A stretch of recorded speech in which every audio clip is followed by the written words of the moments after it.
Hi friends, welcome back to our channel. நம்ம சேனலில் வர வீடியோஸ்க்கு யாரெல்லாம் கமெண்ட் பண்ணியிருக்காங்கன்னு சொல்லிட்டு இந்த வீடியோவில் வந்து பார்த்துடலாம். ஃபஸ்ட்டு வந்து சரஸ்வதி இளஞ்சித் அப்படின்றவங்க வந்து சே மை நேம் அப்படின்னு சொல்லி கமெண்ட் பண்ணியிருக்காங்க. ஹாய் சரஸ்வதி சிஸ்டர், எப்படி இருக்கீங்க? அதுக்கப்புறம் எம் லசார் அப்படின்றவங்க வந்து ஹாய்னு கமெண்ட் பண்ணியிருக்காங்க. ஹாய் லசார். அதுக்கப்புறம் தன்யஸ்ரீ அப்படின்றவங்க வந்து ஹார்ட் கமெண்ட் பண்ணியிருக்காங்க. Hi Dhanyashree sister. அதுக்கப்புறம் மிஸ்டர் அவினாக்ஸ் அப்படின்றவங்க வந்து ஹாய் அக்கா அப்படின்னு சொல்லி கமெண்ட் பண்ணியிருக்காங்க. Hi brother. அதுக்கப்புறம் பாரதி அப்படின்றவங்க வந்து சூப்பர் டான் கமெண்ட் பண்ணியிருக்காங்க. Thank you so much sister. அதுக்கப்புறம் BKRO 7CV அப்படின்றவங்க வந்து வாழ்த்துக்கள் அண்ணி அப்படின்னு போட்டிருக்காங்க. ரொம்ப தேங்க்ஸ் தம்பி.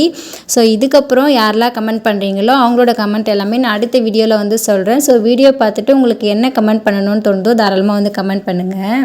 இது வந்து ரேண்டமாக ஒரு நாள் ஆஃப்டர்நூன் எடுத்த வீடியோ தான். வீடியோஸ் வந்து அந்தளவுக்கு ஃப்ரீக்வெண்ட்டாக வந்து அப்லோட் பண்ண முடியல. குழந்தைங்கள வச்சுட்டு வீடியோ எடுத்துக்கிட்டு அதை எடிட் பண்ணி அப்லோட் பண்ணுறது வந்து ரொம்பவே கஷ்டமாக இருக்குது.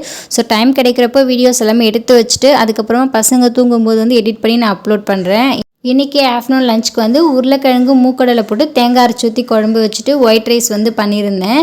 தேங்காய் அரைச்சி ஊற்றி வைக்கிற எல்லா குழம்புமே பார்த்திங்கன்னா அக்கா பசங்களுக்கு ரொம்ப பிடிக்கும். அதிலே பெரிய பாப்பாவுக்கு தான் ரொம்ப பிடிக்கும். குழம்புல வந்து உருளைக்கிழங்கு போட்டிருந்தா சின்ன பாப்பாவுக்கு வந்து ரொம்ப பிடிக்கும். ஸோ அவங்களுக்கு பிடிச்ச மாதிரி செய்யலான்னு சொல்லிட்டு இன்றைக்கி வந்து இந்த குழம்பு வந்து பண்ணியிருந்தேன். புரட்டாசி விரதம் இருக்கிறதுனால நான்வெஜ் வந்து எதுவுமே பண்ண முடியல. ஸோ வெஜ் தான் வந்து குக் பண்ணியிருந்தேன்.